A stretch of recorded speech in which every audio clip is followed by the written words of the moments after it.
विचार हा किती बाजूनी करायचा? एका बाजूने विचार करणारा हा अतिशहाणा, दुसऱ्या बाजूने 2 बाजूने विचार करणारा हा शहाणा, 3 बाजूने विचार करणारा हा मूर्ख, 4 बाजूने विचार करणारा हा महामूर्ख, 5 बाजूने विचार करणारा हा पुरुष, 6 बाजूने विचार करणारा हा महापुरुष, 7 बाजूने विचार करणारा हा योगी, 8 बाजूने विचार करणारा हा संत, 9 बाजूने विचार करणारा हा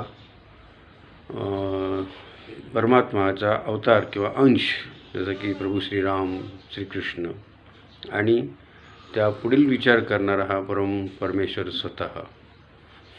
तर स्वतः आता विचार करा, आपण ह्या 1 ते 9 मध्ये कुठं बसतो. जय श्रीराम.